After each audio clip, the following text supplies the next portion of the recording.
At Step Up Kennels, the dogs are raring to go for their evening run. So right now I'm doing 15 miles 3 times a week, and then like a 40 on the weekend. Nathaniel Hamlin is training for the 280-kilometer race this year. He's done the full 1,600-kilometer races in the past, but these days he's trying to also have a life outside of mushing. I needed a balance for working my day job and running the dogs, and also I can keep the team really happy on 175 miles. I can put in the right amount of training. Hamlin keeps a tight team of 11 dogs, 10 of whom will be competing. His lead dog is Juniper. Juniper is the son of my 2 best lead dogs ever, and that I had in the Yukon Quest back in 2018, when my dream kind of became a reality. And I can see a lot of Cyclone, which is his dad, in Juniper.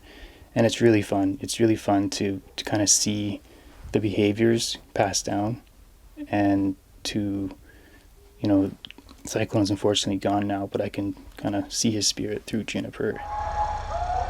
On the backside of Nares Mountain in Carcross is Tagish Lake Kennel. Sled dog guide Benjamin Samar is preparing to run his first Yukon Quest.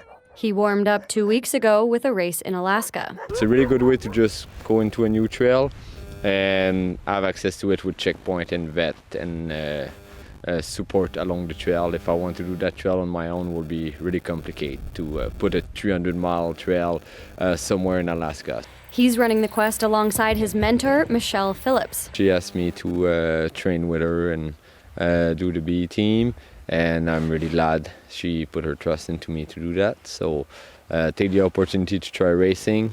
Phillips says their training started all the way back in the summer. Probably have, 1,800 miles, training miles on from August. So I spend a lot of training miles with my dogs. I pretty much can look at a dog and see if they're feeling right or not. It doesn't take a lot for me to interpret their behavior.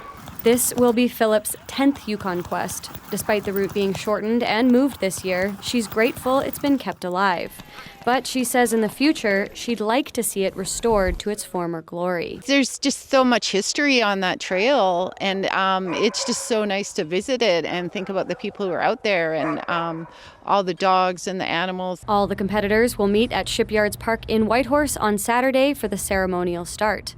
Then they'll head to Teslin, where the race will begin on Sunday. Cali McTavish, CBC News, Whitehorse.